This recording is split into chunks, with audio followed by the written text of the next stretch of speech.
Hey, what's going on? Come on. Let's go. Let's not be tardy to class today. Let's not be tardy to class today. All right, y'all. It's Friday. Let's get it. Come on. Let's go. Let's go. Hey, Janine, what's going on? Class is in session. Yes, it is. Class is in session. Let's go. All right. So let me pull up my PowerPoint so you guys can see. All right, let's go. Y'all know, Janine, be ready with numbers. Be ready, because I'm feeling like we're going to get past that 152, 52. All right, I am that teacher. I am that teacher is all about the teacher that's willing to go beyond the walls of their classroom to impact the lives of their student. That is it. It's nothing else. You are amazing. Educators, you are amazing.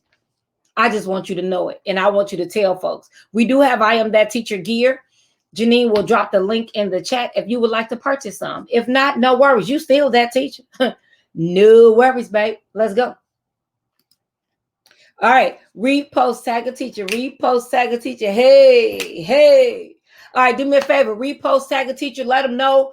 Shoot it to them in a messenger. Inbox it to them. Just let them know that I am here Monday through Friday, 8 p.m. Not a.m. 8 p.m. Central Time. Let's get it. Please subscribe to my YouTube page. Subscribe to my YouTube page. Yes. VaLarie Humphrey. So my goal is to be at 300 by the end of the month. So last night, I think we were at 251, 252. So Janine's going to put the link in there. So if you're here, please join me. Let me know, Janine, what the number looks like. All right, let's rock and roll. So last night, we were talking about speaking to your student in their language.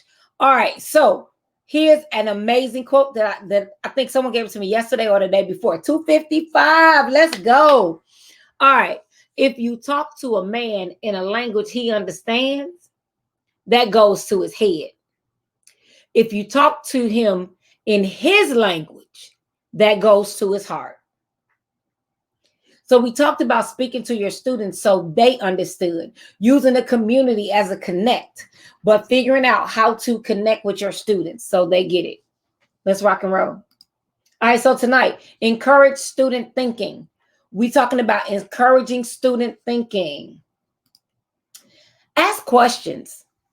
Did y'all know it's so many different types of questions you can ask your students? Let's not just go in. Let me grab my book here. Let's not just go in and open up the book and start teaching. No, let's not. That's not what we need to do. Let's ask questions before, during, and after we teach. They have knowledge too. And begin to ask questions, the higher level thinking questions. Ask open-ended questions. Let's stop asking questions where they can spew out data. Let's ask questions that make them think. All levels. This is all levels. All right, let's encourage decision making. Let's not give them all of the A, B, C, D, E, F, G, all the way to Z. Let's give them problems where we don't give them an answer and they have to problem solve. Let them do a passion project. Let them do some things where they're making a decision, because if they begin to make the decision, there's buy-in. I like choice boards. Choice boards are amazing ways for your students for you to encourage decision making. You tell them you get to decide how you do your work. You get to decide. How many teachers actually back in the day growing up? No, you was doing page 27, problems 1 through 25, and you need to show your work. There was no you get to decide. So figure out how you can incorporate allowing your students to make decisions. All right, work in groups. I'm telling you, that's why they get in offices and they solo dolo. Some kids need to learn how to work in groups. And if we never teach them, or we don't have the expectation, then they shy away from it. Or they get in a group and they don't produce because they've never worked in groups. So they don't know how to do the group thing, right? Because they've never worked in groups, because teachers always let them ride solo. Stop that. Stop it. But you don't have to. You have to make sure everyone in the group has a task and they work together. It can be difficult, I know. But try to start at the beginning of the year and build up to the massive project where everybody gets the same grade. That's a little challenging, but you start in the beginning. You start the beginning of the year with small tasks. Let's go. We're not tarrying long tonight. Incorporate different points of view. That's what we talked about, allowing your students to connect their learning. But you're not the only person in the room that has the answers. Your kids have experiences, they have some exposures that they can bring and enlighten and connect with the students. So just ask your kids sometime, because they have an opinion. They really do. You have to let them share it. And you can't tell your students, oh, you have a voice. You have a voice. Yes, you have a voice until what? Let me see it. Can y'all hear me? Is that better? I'm checking sound. Sound check. Can you hear me? All right. So if you tell your kids they have a voice, but they only have a voice when they say what you want them to say, that's not a voice. That's a puppet. That's not a voice. It's a puppet. All right, let's rock and roll. Connect different ideas. Now, this one I really like. I really like when you say connect different ideas.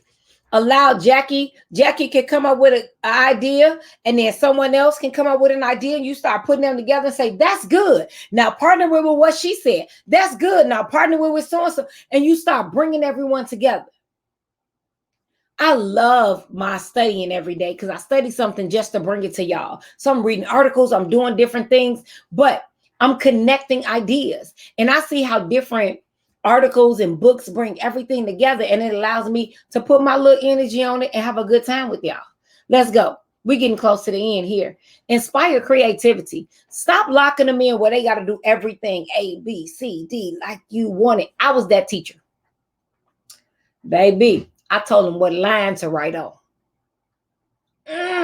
Oh, girls, get somewhere. When I tell you, I told them for real, I told them what line to write on. No lie. I wish one of my students was on here, because they'll tell you your name went here, subject went here, date went here, homeroom went here, skip 3 lines. Then you can write your assignment, skip 3 lines. Now you can start working on your problems. I know that's bad. That's bad. I controlled too much, and I didn't inspire them to be creative. You had to write in a pencil. You had to correct with the color pen I told you to correct with. I mean, it was caged. It was caged, and I didn't know any better. But when I learned better, I began to do better. Like, they couldn't grade in pink ink. I was like, why are you grading it? No. You need to grade in red or blue. I had to get up off that, because guess what? If the answer was right, what difference does it make what color the ink is? I promise you, it's some kids out there need a percentage on a refund, a percentage. They need a percentage off of their tuition. They need to get a refund, because some of the stuff I didn't know, though, y'all. I just didn't know. I didn't know. All right. Brainstorm. You need to brainstorm, because allow kids to dream, to think, encourage creativity, like we just said, but allow them to do that. Encourage them to do that, because I'm going to tell you, in most African-American households, what do they say? Do as I say, not as I do. And that's it. You don't get an option. So we need to allow our kids to have options. We need to make them think. We need to help them brainstorm so they can get outside of the box, because guess what? They'll become problem solvers. Let me give y'all a tip. You ready? The more problems you solve, the more zeros on your paycheck.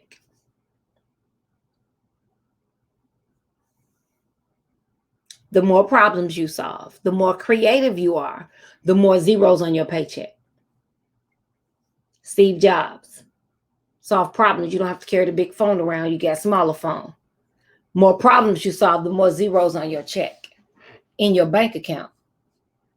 So let them brainstorm, help them be creative, teach them to think outside the box and not the norm. Have Steve Jobs not thought about this? Had he not thought about having a phone in your hand and we still had to carry the big thing around? Come on, y'all. Let them brainstorm. Let's go. All right, so here's your challenge. Since children learn in different ways and can come from vastly different backgrounds, it's essential that teachers help by effectively reaching various types of students so they can learn to think critically and meet the challenges of living in a diverse, complex world. We have to stop making kids fit into our amazing student box, the ideal student box. We have this ideal student this box that we want these kids to fit in. They don't fit.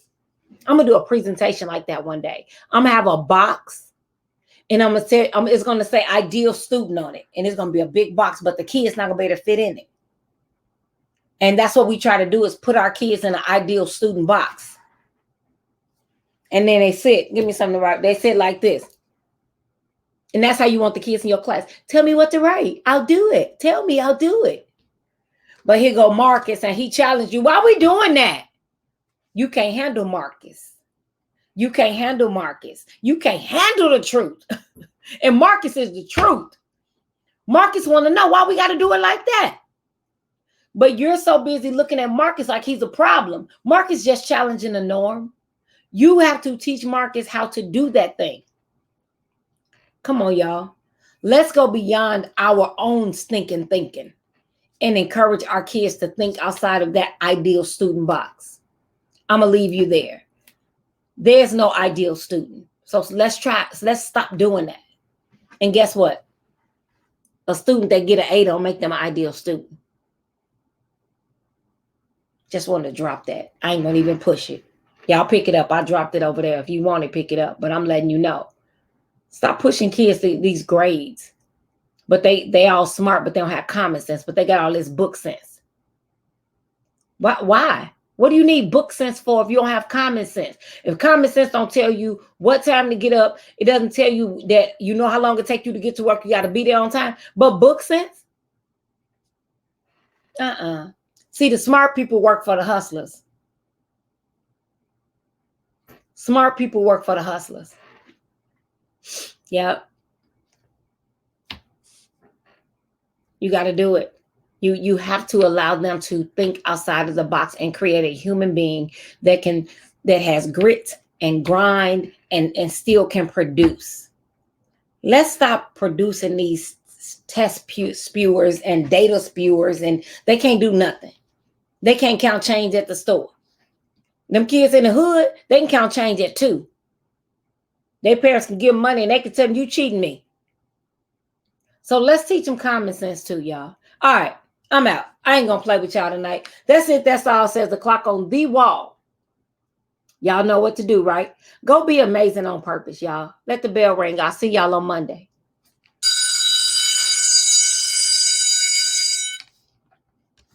See y'all. Be safe this weekend. Happy Valentine's Day.